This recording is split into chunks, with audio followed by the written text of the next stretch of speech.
Well, ahoy, crypto pirates. Welcome to Chatting with the Captain.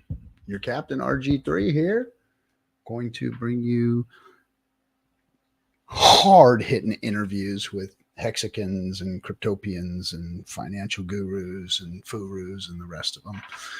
Keep bringing them on, keep talking to them, and keep finding out what they understand about what we have going on here. So tonight, I have a special guest from the tour. We met on tour. Her name is Whitney, and she was out in Texas in the Austin area, and very interesting Hexican. So we're gonna get to talk with her and plug into her energy. And I'm trying a new intro here, so I'll bring Whitney up in just a moment. Thanks.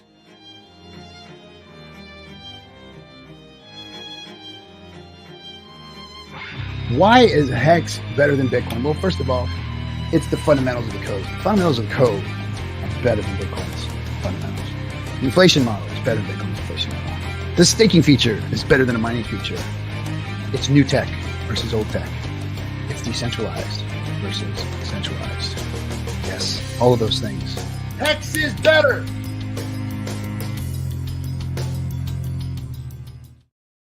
Well, hello, Whitney Magic. How you doing? Welcome. Hello, Captain. I am doing so well. I'm so delighted to be here. Well, I'm glad to have you here. We got to meet in Austin at the event. Give me your take on the event real quick. How did you enjoy it? What happened? Oh, of course. I mean, how can I not enjoy these? What happened at this event? Honestly, this one felt quite intimate in the sense of like really great conversations and really great connections. I'm someone who really loves like going into the depth of things with people. And I felt like I was just able to like really build a few stronger friendships within the community and nerd out a little bit more about consciousness and the future and what we're really creating with Pulse Chain and Hex in this community. Nice. Were you involved in the debauchery at the restaurant where we all got kicked out? Oh, no, I was not. Oh, you missed that. So the intellectuals conversation usually stops at a point, and then it's debauchery with the Hexicans. So that's what happened there. You missed that part. And then it continued on after we were booted from the restaurant. It continued on into the city, into the night. But anyway, that's neither here nor there. Well, I'm glad that you was that your first Hex meetup that you actually went to? I went to Maddie's at the start of August with the premiere, the documentary premiere. And that was like my first infusion of the community in person, which was very remarkably special. Nice. So what'd you think of the movie? Just objectively. But no, genuinely, I thought it was really good. I really enjoyed both sides. It left the constant yearning and the curiosity of people being like, well, was it really a scam? Here's the facts, here's education. So I thought job well done on just like the whole emotions and storytelling behind it. Yeah, I was impressed with the job that they did on the film. I mean, being in it and I had my part in it, but I didn't really get to see the whole thing until after they'd started putting it together and kind of seeing how the storyline that they were creating came together. It was a unique experience. I've never been in that part, of the movie making process, and then seeing it pieced together, watching the film before they put the sound score to it, all those things. It kept morphing into this production that kept getting better and better and better, but it's always hard. I don't know. It's always hard to watch yourself on screen. I don't watch my YouTubes or anything else. So that was the hard part, but I really liked the way they did it myself. It was just enough information to where it wasn't overload, I thought, and it was like none of the over your head kind of crypto talk. And it was done well enough to where everybody could kind of make their own mind up, I thought, without one side or the other being represented more. So, well, good. I'm glad that you felt that way about it. So I also have had a lot of people since that have gotten into Pulse and Hex, and they're like, hey, where can I watch this? I want to watch the documentary. And I was like, we'll let you know when it's out and around. Really, really soon. Documentary will be out really soon. That's what I can say is we're moving forward, and soon everybody will get to see it. Very, very soon. So let's talk about your crypto journey, which everybody likes to talk about. Everybody else who's first introducing to the community's crypto journey. Let's hear a little bit about yours and how you ended up into this ecosystem and all of its uniqueness. How did I end up here? So this began for me in 2020.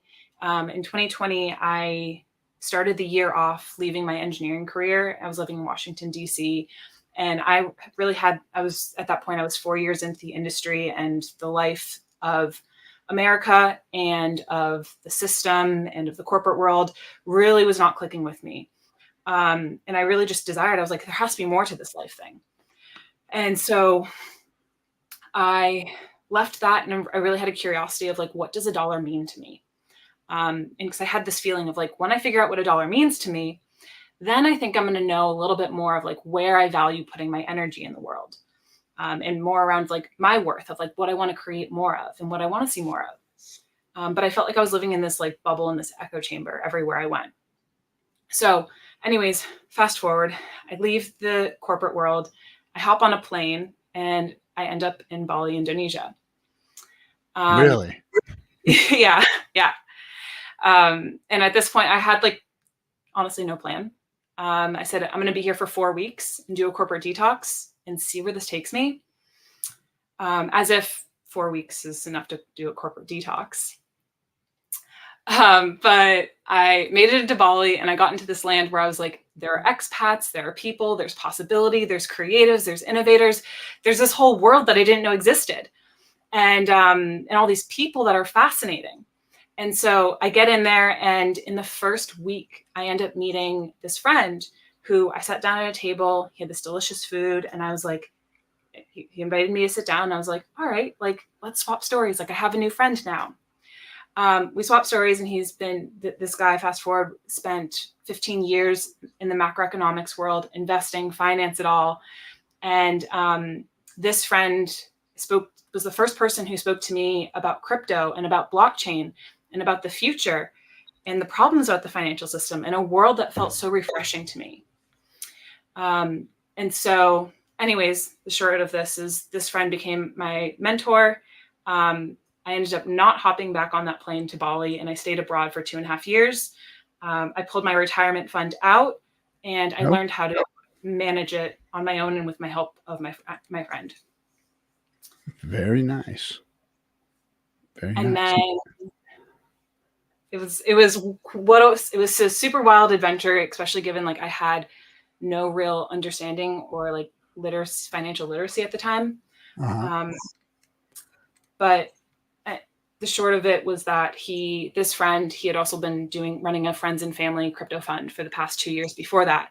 And that portfolio had got burned quite badly. But in the meantime, he had all this beautiful research of all these projects that he had been vetting.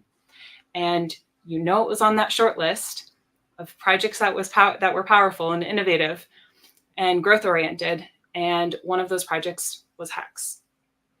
So on his short list, actually, and that's what got me into crypto, was Cardano and Hex. And so by October 2020, I ended up shifting all of my portfolio into just crypto, and then was able to ride up that cycle through 2021. And of course was bit by the crypto bug in the process. But I was mostly just blown away by like, this is innovation, this can happen, and the possibility that comes with it all. So this person in Bali, your mentor that got you involved, is this person a known Hexican, part of the community, or just kind of somebody who was a crypto investor that happened to have Hex in their portfolio? He has the tag. I've done a few Twitter spaces with him. He has the tag on Twitter, PLS. Okay. But he doesn't speak as much, but he's very invested in the community. In the community. Okay. Cool. All right. So then you were onboarded by a Hexican or a Pulsican. Oh yes. Oh yes. Right on, right on. Now you said you took control of your retirement plan. So did you turn that into a self-directed? Is that kind of what you did? I just cashed it out and then put it Oh, okay. into my own hands and just turned it into like essentially like a hedge fund personal portfolio for myself. Gotcha. Because a lot of people, they'll turn them into self-directed IRAs or whatnot, and then those things are actually transferable into Hex now. We have the Hex Investment Trust where people can actually take self-directed IRA accounts and move them into Hex and own basically paper Hex, like Grayscale. And then it's quite easy for them to move it out and around, or do they still have to wait for the age mark? Oh no, that's all over with because now you're invested in Hex Investment Trust. So now you're completely out of that asset class and into a new derivative of Hex is what it is. Interesting. And it can be, traded, bought, sold. It's all just done off chain. It's within the CBOE is where it trades, and it's a private holding at this point, but people can actually transfer their retirement plans into it once they're self-directed, more than moving them. Accredited investors, that whole thing. While it's a private holding, then once it goes public, then anybody can play in that pool. So that was your background. You were in the financial world until you decided that you didn't want to play in the corporate space anymore. Engineering world, yeah. Oh, yeah. The engineering world. Mm-hmm. So I didn't know much about finance really at all. Okay. Really at all. Like my relationship to money, like I just knew to save. So this was completely all new for me. But I think you've even mentioned this before. It's like once you get bit by the crypto bug, you just go straight on in, and it's like I need to absorb and understand like the truth to the system of how money works, of how the world works. At least that was my entry point. So when you started going down that rabbit hole, what was it about crypto that kind of got you all fired up? Did you read the white paper, Satoshi's white paper? Did you get into Bitcoin? What was the crypto, I guess, literature you got a hold of? What bit you? I did not read the white paper. But for me, it was more around, I'm really passionate about building a future that aligns with me in a world that I want to live in. Uh-huh. And so there was so much of the values of crypto, of freedom, of truth, of sovereignty, of independence, like all these things that I was like, this is the system that I want to align my energy to. And this is what I want to build and what I want to create. And I've always felt this, like I do a lot of spiritual and soul work. And I always felt it internally where I was like, this is the world that I want to see, but I never had examples of what that world actually looked like until I was introduced to, for example, like the blockchain. I was like, the fact that information can't be changed and that is identified as truth, that was like one big bullet point for me that just started to show where the corruption in the system and how the system can actually work for us and provide this ease in the world that I believe us as humans are designed to have. Mm-hmm. So how do you feel about that when it comes to when we look at the government today, when we look at the powers that be, and I don't want to say they. I hate that word they, because there's no they. There's just us, and we all control our own destinies, and we've allowed the things that are happening to us happen to us. So how do you feel about knowing what you know about crypto and knowing the chains that it unbinds and the things that it fixes and the power that it restores and the freedoms that it gives versus the system that we're in and the people that are railing against crypto. How do you feel about that? And what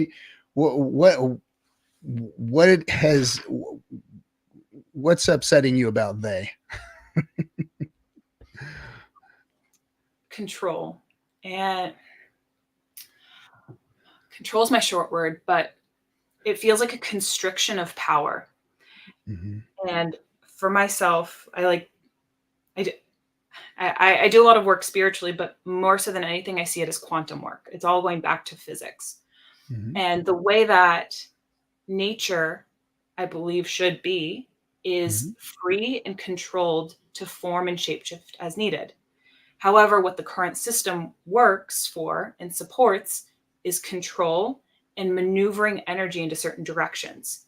And Mm-hmm. therefore, it's controlling people in creative outputs and creative expressions, and in thoughts and opinions to be able to benefit those few and keep those few in power. And so I see the system doesn't necessarily support the people, but instead it supports the few to keep those in power and to organize the power rather than to allow us to grow and flow organically. You mean the masses, because they're people too. The 1% that are controlling the narrative, the money, the values, all of this stuff. They're people too, and they've, like you said, nature does what it does and makes things flow the way it wants to. So this is all part of the natural system, or the spiritual system, or the energy system. It's all part of it. Um, so we all have predatory self-interest. That's my word for that. The 1%, us, them, all of us Mm, have predatory self-interest because we have interest to change our lot, and they have interest to keep what they've got going on because they've created the system to benefit themselves in the ways that it has benefited them. How do you see, um, I mean, it has come to a head. We obviously it's come to a head where the masses are uncomfortable, the masses are angry, the masses are the ones that are wanting control back, wanting freedoms back, and I think that the minority is afraid and feeling maybe backed into a corner, and that's why we see things the way they are, the lashing out and the moving one direction versus the other, and in extremes in order to keep things status quo. What's your opinion on that, and what do you think the masses have to do in order to move power back? First thing that's coming up is so I think for the masses to shift power back, what's actually going on right now is the masses don't know what to trust in. And so I think this is more so a trust game than anything. Mhm. Because in the past, they were like, I've built my whole life around these beliefs of trusting in the government, of trusting in the legacy systems, and trusting in the dream that when I get to retirement, things are going to be good and dandy and I'll get my freedom. Mhm. And I think right now what people are being exposed to is seeing and is deeply questioning, what should I trust in, and what can I trust in, and what are the options out there that are not um, like that I can trust in. It just fundamentally goes down to that. And so what can the masses do to take back their power? Mhm. I think a lot of it goes, I think this is what our community has done really well, is seeing what the root problem is here, which a lot of it goes back to understanding how the system works and flows, and seeing Mhm. how broken the money system is, and asking, like, what are the solutions that are out there? Well, right now, the only thing that's presented is where we're at. Mhm. So I hear you with the trust. That's a big deal, because if you want to move things, first of all, everybody has to understand what they're up against, and if you don't know who your allies and your foes are, or what needs to be done, when everything has been so gray area and jaded and covered and masked, you don't know which way is up and which way is down, and where do you go, except for stand there yelling and screaming and eating shit and barking at the moon is what I call it. Um, and that's what we see a lot of. I don't see a lot of solutions. I don't see a lot of work being done. And I try and you said one thing, the money, the money needs to be fixed first, because and I think you're right, because it does benefit the powerful. Our money system benefits the powerful, benefits the few, and leaves all of us that are in the masses, to fend for ourselves, to fight for a better day, a better life, more freedoms, all that kind of stuff. Um, but being part of this whole thing myself for all of these years, I always look to the younger generations like yourself, and I want to know, like, what are you guys going to do? How are you guys going to fix this thing? We've screwed it up. The generation before me has really screwed this thing up. And I'm from a generation where we were raised by those folks. We know who they are. We know what they've done. And then we brought children and grandchildren into the world, and we're looking at it going, man, how do we fix this thing? What are we going to do? Because the way it sits, and it's every parent's wish and dream that their kids do better than they did, carry on the legacy, do all that good stuff. But I look at it and go, damn, this thing's a mess. What are you guys going to do about it? And I try and look for answers in the people that are out there trying to fight the good fight, and it sounds like you got your head on your shoulders. You got energy pointing in a direction. I want to hear some of the solutions, if you think there are any. I do have some. Well, from my own personal perspective, so like I'm wildly passionate about this stuff, and also I love being the teacher of this. And recently, I've just been really mirrored with my passion has really been rubbing off on other people, and they're like, I want to be this passionate about crypto and about financial freedom like you are. And they're like, what can I do? How can I learn this stuff? And how can I do it on an expedited way and like understand as I'm building wealth? And for myself, I've been trying to communicate, like it's one thing I think for a lot of us who are passionate about this to be like, well, I'm passionate about it, and then like spew a whole bundle of information about like the tech stuff or how things work, or like get into the real nitty gritty weeds.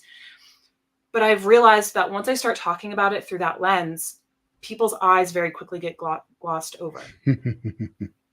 And so I've had to get a little more creative and speak to them about crypto in the sense of how it actually speaks to me. And I'm realizing now that, especially because like I teach women and I bring women specifically into crypto, and it's specifically conscious women. So I'm speaking about money, about finance, about energy, all of this through the lens of energy, and how money runs so much deeper than just physical spending of things, or even just economic energy, but it is layered into the fabric of us creating change in the world, of flowing power, and a lot of things that layer into that. So for me, yes, crypto is a solution for freedom, which a lot of people want, that financial freedom. So I speak to it on that sense, but more than anything, I'm also speaking to it on like, this is not necessarily finance that we're investing in. Instead, we're investing in innovation. And we're simply saying like, there's a pattern right now, there's an energy pattern, and the world is shifting. And if we can start to see what that pattern is and why there's going to be more economic energy that flows into it, we get to be rewarded for it so by aligning our energy to it. And then we get to like build more freedom in for our lives so that we can create more ease long-term.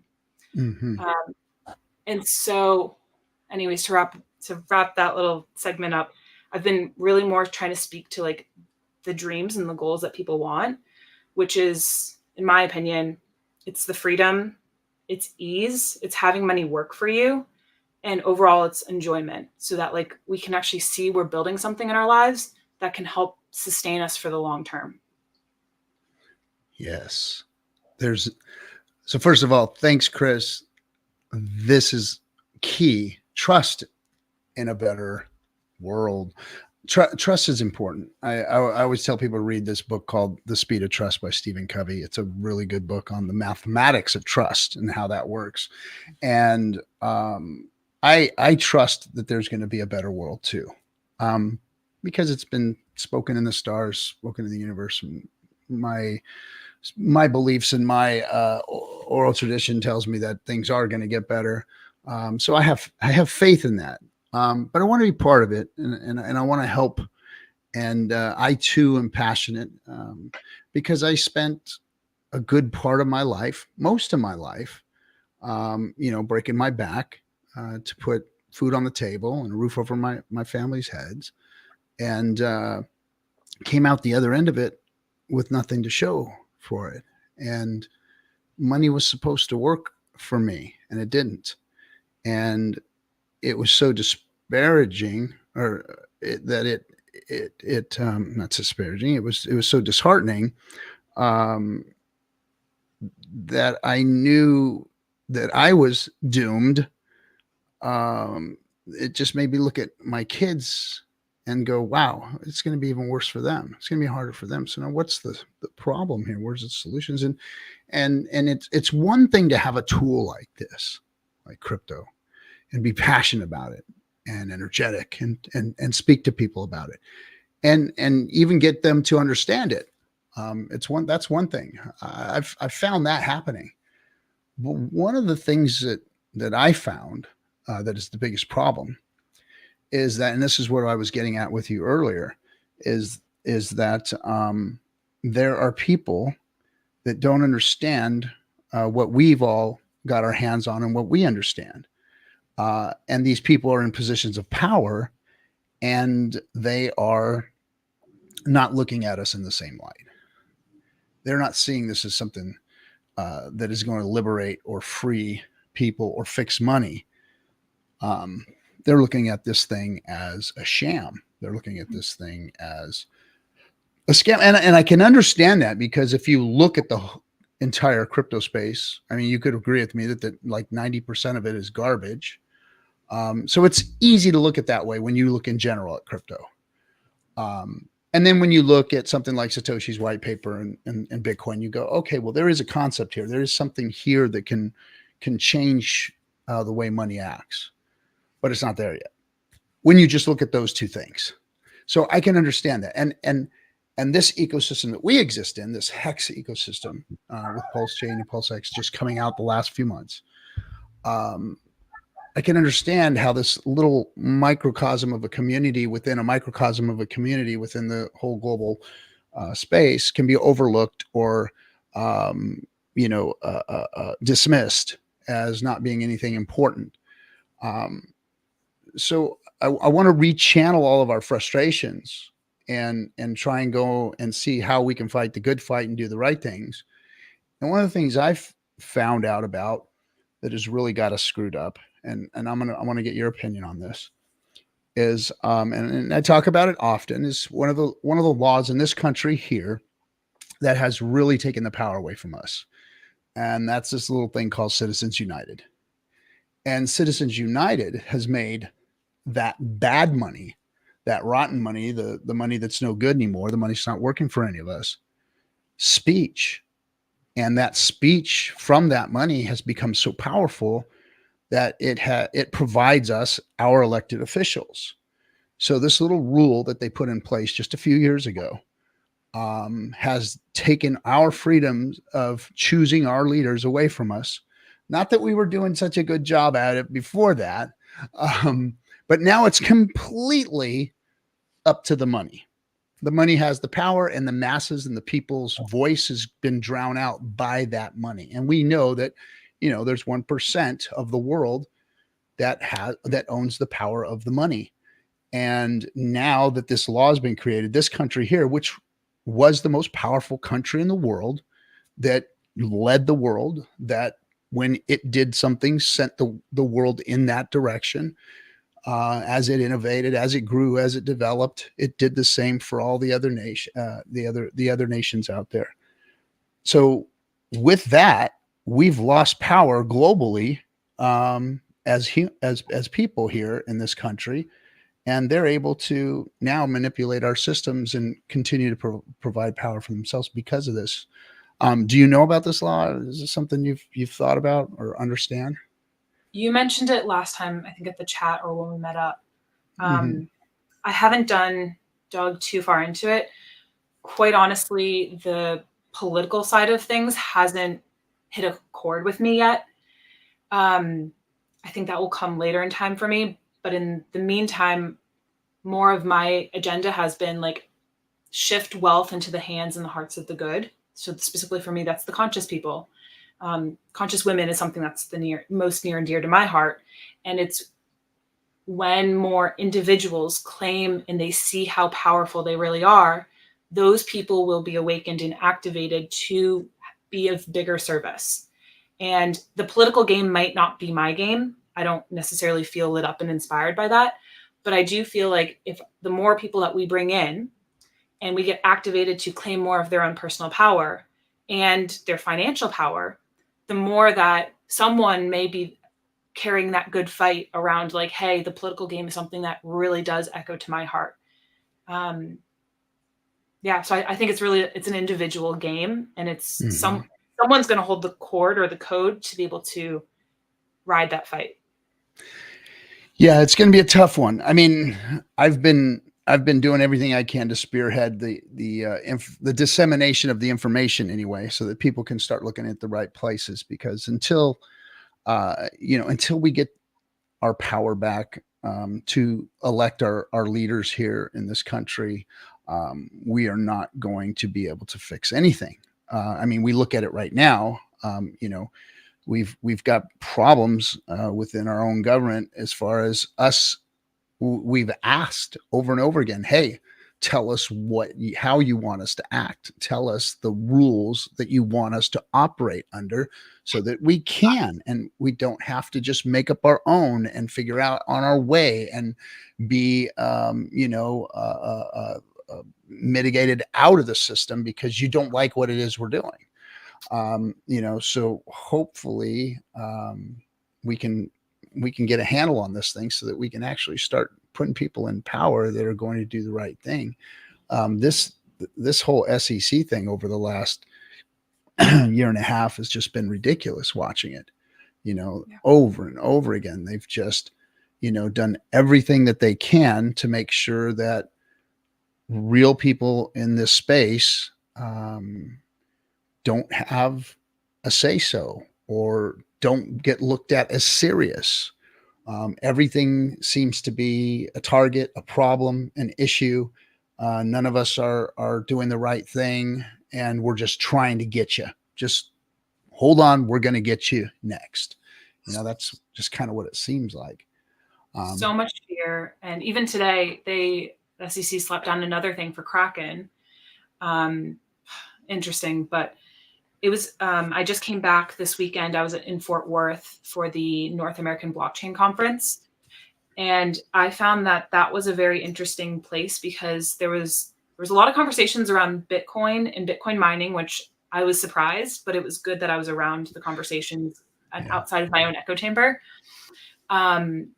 And then the other half of the conference felt very heavy on the policy and the politics side. So we had 2 or 3 different presidential candidates speak there. There were a lot of congressmen. There were people that were very much like, we are fighting for these things. And it was even interesting hearing like certain laws that like there were either certain laws or certain bills that would have gone very much against like even allowing like mining to happen in Texas. And these congressmen, we have these like angels and these people that are in the government that have been snuck in that are supporting a lot of crypto, and that's really nice.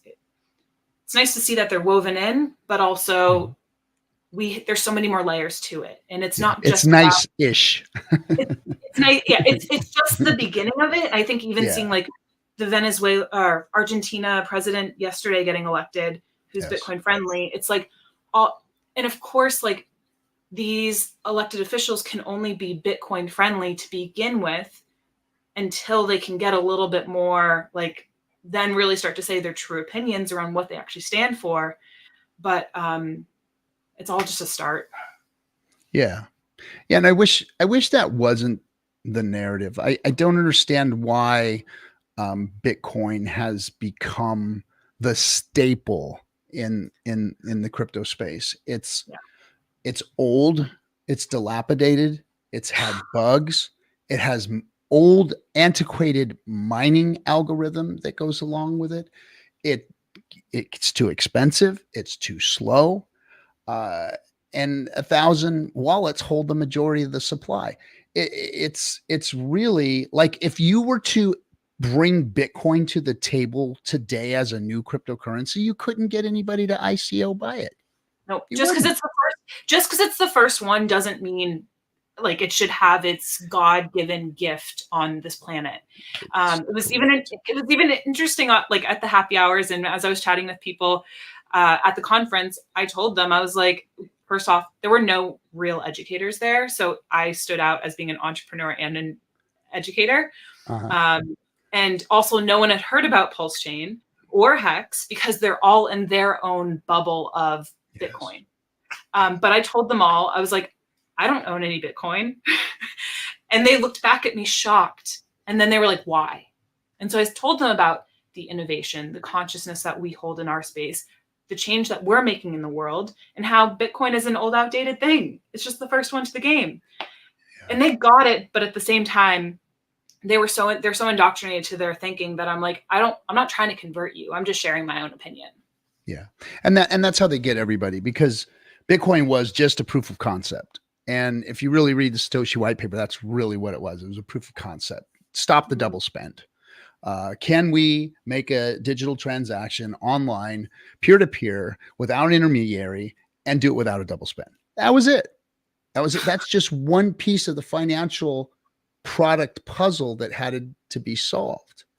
Ethereum proof that you can, another concept, program these things to do better things, to be better money. And, and it did that, and it didn't do it well.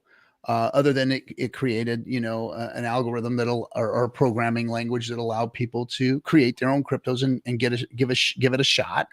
But it didn't scale properly. It's also had a mining algorithm problem, and it's just, it's been in trouble too. So it wasn't the L1 that was going to solve everything.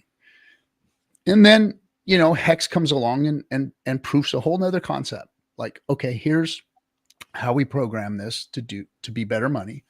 And here's what it should look like. And let's make it proof of stake.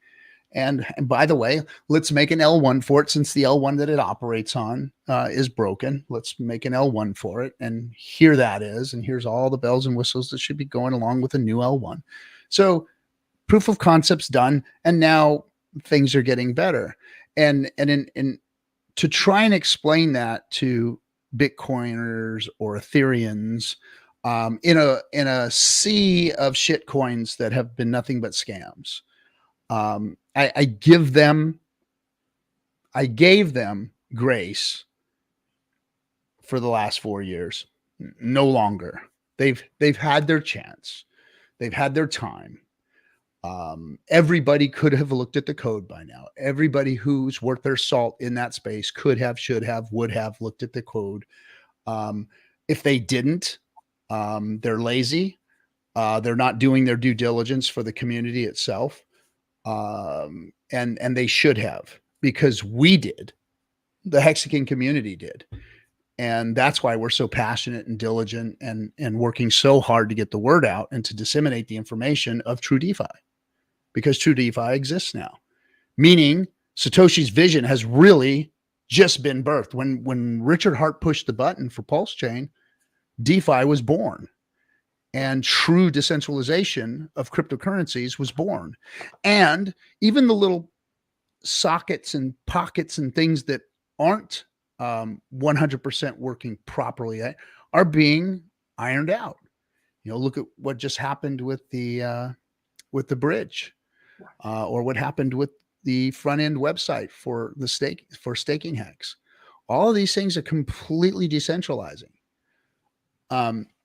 You mentioned talking about mining a minute ago.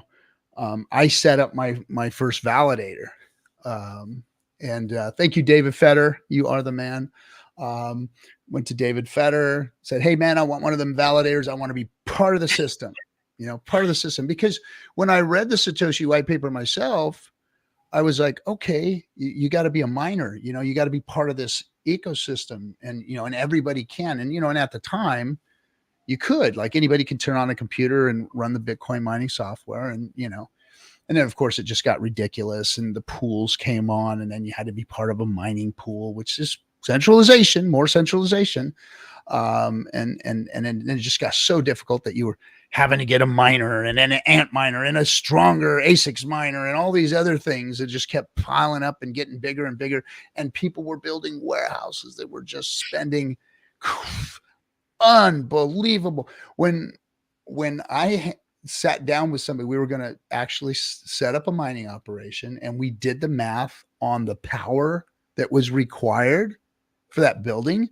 The people that we were talking to about the electrical, like, are you absolutely out of your freaking mind? Like, nobody, what are you going to put that much power into a building for? Well, these things, this is how they run, and this is the math.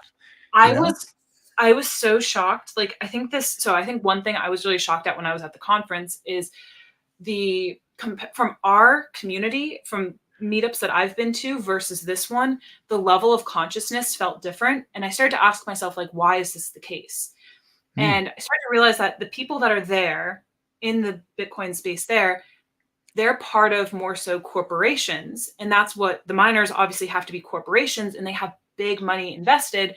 So you get a lot of groupthink. You get a lot of people who have vested assets and things that they need to protect for themselves.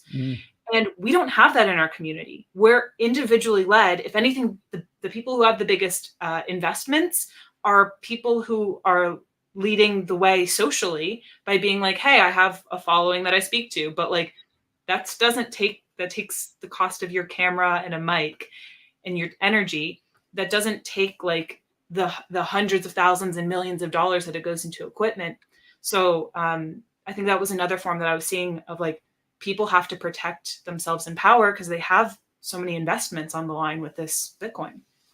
Well, yeah, and that was a problem. So when I went to this last Bitcoin convention, I really got to go, like, into the lion's den, see all of the streamers and the people behind the scenes, and I was basically kind of got in with all of the VIPs of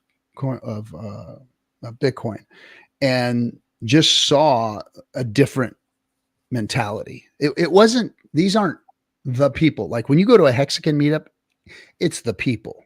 Like, these are people that are out there working, and just regular folks, and wanting a little more, seeing what Hex is, understanding the tenets of crypto and freedom and fixing money and all that kind of stuff, like we do on the tour, what we talk about.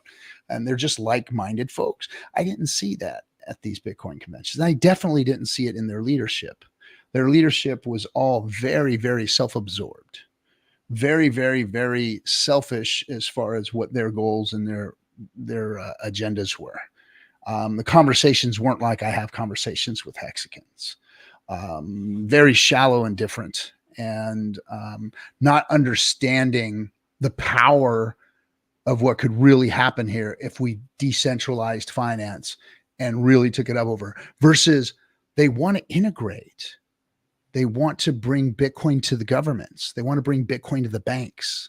They want those kind of tools to integrate with the financial system that's already screwed up. They want it to be infected by the financial system, is what it felt like. Like, that was their savior. Like, hey, please take this thing from us so that we can, you can make us all rich. And the way that I see that when I'm looking on a consciousness and energetic level is there are, in the crypto world, so I do a lot of channeling of different dimensions and such. And what I've been finding is each crypto project has a different level of consciousness. And so I find that there's a lot of crypto projects that are bridges. They're bridging the old world to the new world, and they're helping certain people trust in the code, trust in change, trust in something else than what they've known. And Bitcoin is one of those. I find like Chainlink might be one of those. Solana might be one of those. Ethereum is one of those in different ways. And so it's like people, they all have different levels of consciousness to it. They might not be full decentralization, but they're doing their job, but they're not an end goal. And so I find that us as investors, where we're investing in the final thing, you know what this means for long-term adoption and long-term gains for us is like we really do get that benefit because we actually see and we feel where the future and the new earth is growing to. Yeah, I think that they miss the point on what direction crypto was supposed to go in. It wasn't supposed to be one coin to rule them all, and let's all jump on that bandwagon. I think that people with big bags of it wanted to keep that narrative, wanted to make sure that the masses that come in continue that narrative. I think Ethereum scares the hell out of them. I think that other cryptocurrencies scare the hell out of them. That's why they've coined them shit coins, and they've and rightfully so. Most of them, but they don't want to really speak about true DeFi. They want things like XRP. They want things that are going to integrate with the system and why would you want to integrate with a system that is already broken and diseased?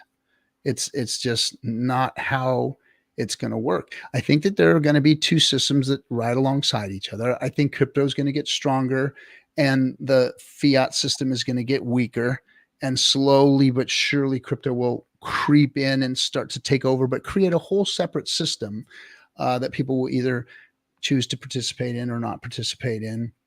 And we'll see where that gets them, because you on one hand right now you do have safety and security with the FDIC and your money's in the bank and blah blah blah, but that's weakening.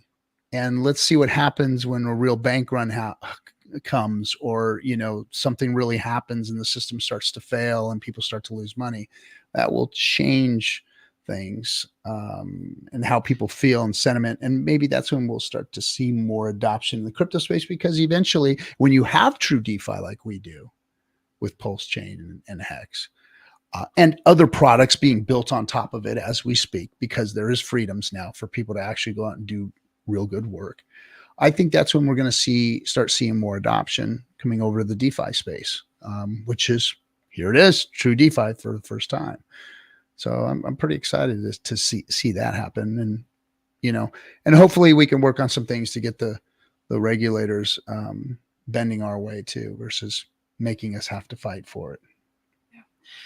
Do you think that it's going to be something dramatic like bank runs or banks failing, or do you think it will be like inflation, where it will just kind of basically be like a long-term, like people are just like, I can't deal with this anymore? Well, all those things have either already happened or are in place. And I mean, you nailed it.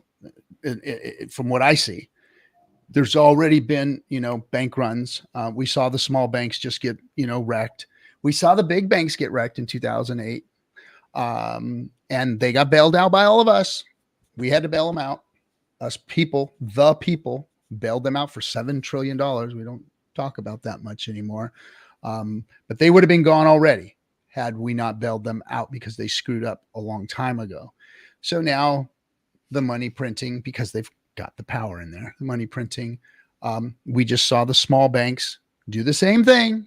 Oh no, let the small banks be deregulated. Let them go out and say they're worth as much as they want. Let them borrow and stick money wherever they want. No. They should be able to have the right to go out and screw themselves up, but they're not screwing themselves up. They're screwing up all the people that are invested in them. And once again, we watched that happen. And then what happened? Big bank says, oh, we'll come in and gobble all that up. We'll gobble them all. We'll absorb all of that. Just give us the little banks. And once again, the financial industrial complex has, taken money and power away from all of us and given it to themselves.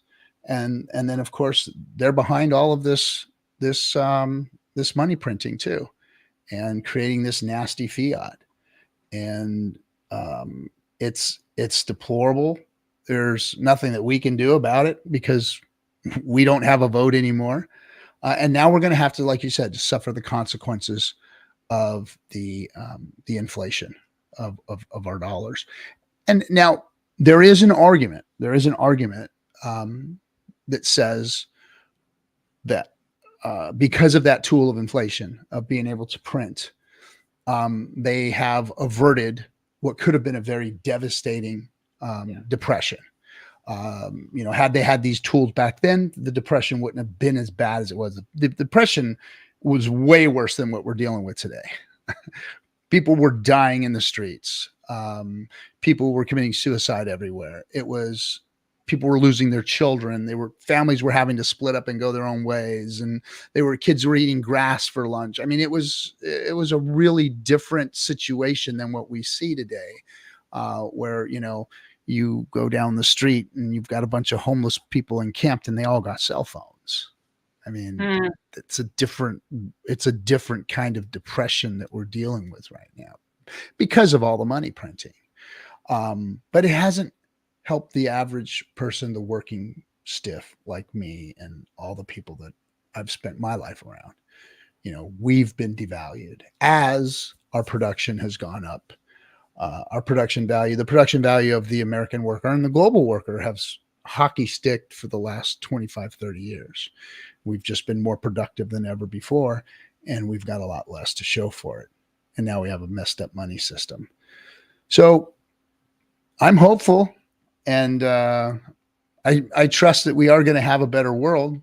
I just don't know what kind of shit show we're going to have to view and what kind of crap we're going to have to climb through in order to get out the other side and make this thing work. But I'm hopeful it's crypto. And, that's why I keep going out and meeting people like you and traveling the country so that we can gather like-minded folks and channel our energy into that place, because that's what it's going to take. It's not just going to take our financial energy. It's going to take our personal energy getting out there and being infectious, because you can't give what you don't have. If we can't go out, if we can't get masses of people to get passionate about a cause and go out and display that in front of others that we can magnetize towards ourselves, then we're not going to win this. We've got to gather like-minded people to go out and do the work that needs to be done to get the word out on this, in my opinion. Yeah, I agree. Community. And I think now more than ever, especially given where we are just on the earth and how things have shifted energetically, community matters and is also what people need. Like, we can't do anything alone now. And we used to be able to do that, but now people need people more than ever. And one thing that I was hearing in a talk from this past weekend was even people were talking about, like, how did people get into crypto? How did you get into crypto? And they said, was it from fear? Was it from greed? And then they laid a third option. Or was it from hope? And that hope is like the greatest metric for anyone to be able to say, hey, the world is a little shitty right now. We're here on earth to be able to change the world and be the change we want to see. What is the hope that someone can feel optimistic and bright with, to be like, hey, this system is actually a world that I want to be a part of. This is a system that I want to raise kids in. This is something that feels more abundant and more joy-filled for the world that I want to be a part of. And that's more so how I've been talking about things, is like, yes, this is a time that you can also align your money so you can be more hopeful, not only in the sense of you're building something actively, your money's going up actively, but also you're literally you're like switching the energetic system of how energy and power flows in the world. Yep. I think that there's been many shifts in energy and consciousness in the universe. That's just my woo spirituality stuff speaking. It's all quantum talk. Yeah, personal and private to me. But I understand it, just like I understand the tea leaves of the charts and the Fibonacci and all of these things existing in the natural and in the human behavioral cycles of things. And that's why people read the charts they do, because all this stuff is human behavior. All this stuff is part of the natural world and the physical world, whatever they want, or the electronic world, the world that we live in the matrix or whatever they want to call it. It's all connected. It's all related and it all matters. And because of the shifts that we've seen before, I think we're seeing another, you can almost, there's nothing new under the sun. You can almost go back all the way to, the Renaissance and the beginning of the Renaissance and seeing kind of the same types of things happening now. People's consciousness, one bending one direction, one bending the other, and then pulling each other apart, and then seeing people kind of just getting fed up and tired with all of the wars and the killing and all of the stuff that used to go on, and just, we cheered it on before. I mean, when I was a young man, we were cheering on war. Let's go do it. Let's get rid of these guys. Let's get rid of those guys, and now it just seems like, especially with us being able to view all the atrocities of war in real time and seeing it on our phones right in front of our faces while we're in the grocery store or whatever. There's nothing, more real than seeing the travesties of war up close and personal that would change people's minds. Even the toughest of war heroes like Smedley Butler was changed from it, from a guy who was issued a Congressional Medal of Honor and most decorated Marine on the planet, turned into a pacifist and wrote books about how war is a racket. So, I mean, it's things are shifting, things are changing, energies are changing, and people are seeing things different. You hear so much talk out there and on the internet about how people are just fed up. They're just fed up. And I think they just don't know where to channel that energy. Yes. And I'm hoping to be a conduit to help people like, hey, let's go focus on certain things. Let's fix finance. Let's fix our democracy here so that we can give the power back to the people and give the freedoms back to the people and get our money back under control by the people, not the few that have control of us now, With that, people are seeking, but also I was having a few conversations on Twitter the other day about this. I think Lindsay the Hexican brought it up, where we're asking, like, what does it take to get more women into crypto? And people have brought it up that people fear finances more than death sometimes, like talking about it. And that's very true. I had a conversation in the sauna about that today with a gal. And one thing I'm really passionate and curious about, and I've been inviting myself to be a better teacher, is how do I make finance fun? And not just talking about the system, because once again, the glossy eyes get over and people are like, oh, this seems so heavy and it's so 3D, and it's really not 3D. But I get that we have so much tech, but there's an aspect that we have to learn to be able to translate a little bit smoother. And I know that you're doing this a lot with the tour, is just learning how to translate this to people. But I think it's just more creative we can try to get with how to speak in a creative way. Something I was thinking about, and I'm probably going to get shit for this, but something I was thinking about over the last couple of days, and I actually had a conversation with SJ about it when we were just in Arizona. I fight the tech bros out here to let's make things simple for people to understand. Let's not scare everybody with Etherscan and all of this crap and the tech talk. And it's fine for all you developer guys to go make better products and all that stuff, but we don't have to teach the people how to hone a cylinder in order to drive a car. They don't need to be able to set the timing on a race car in order to get in it and go around the track. It's those type of things. And then I looked at our language on top of that. I go, we got things like hodl, hodl, lol, freaking all this. They're changing freaking words, stonks. I mean, it's like, Or now we're gonna fucking change real words like stupid words into this other bullshit, so that you have some kind of cool word now that means something different. I mean, can we stop this shit from getting more complicated and just start talking to each other like fucking real people? I mean, it's driving me bonkers, all of this. Like I led a program of 10 people through like crypto to like A to Z, like holding their hands through it. And it was so interesting where it's like, I inspire people enough to be like, go out and on YouTube and do your research. But so often people would come back and be like, I need a dictionary. I don't even understand. Like I know homo, but there has to be a different feeling to this. Flood, I get it, but like there feels like there's a different meaning. Even the word like crypto bros, certain people were like, what do they actually mean by that?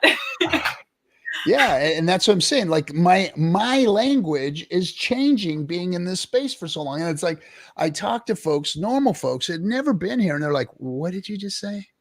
What are you? And I'm like, holy shit, my freaking language is changing, and it's getting even more confusing. You know, and there's still some of these damn words and acronyms that I don't know. I got to look it up on fucking Google every time I see them on, tweeting. So I'm like, God damn it. Let me look at, well, it's bad enough I can't learn the English language perfectly yet. I still have to look up, big words that Richard and SJ and all these other folks are saying. But, now I got to learn freaking crypto bro talk too. And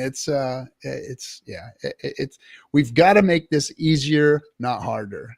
And quit making everything so cryptic. Yes.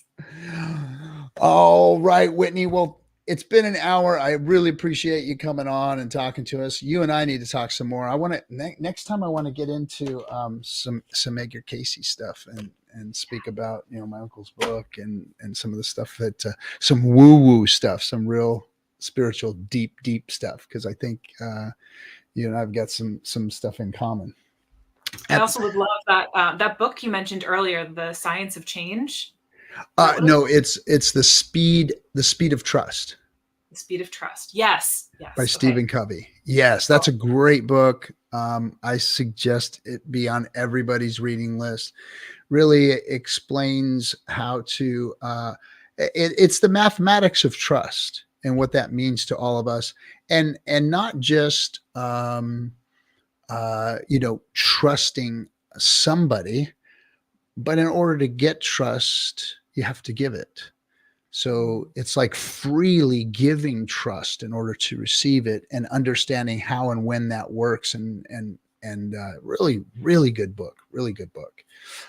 Right there with How to Win Friends and Influence People, which most of the crypto space needs to read, because they don't understand that stuff. But anyway, thanks, Whitney, for coming on. Appreciate you. And we'll get you on again sometime. Yes, please. All right. Thanks. So much fun. Thank you. So did I. All right, everybody. Have a good one. We'll see you on maybe on Wednesday. I think we have another stream. We'll see you then. Talk to you.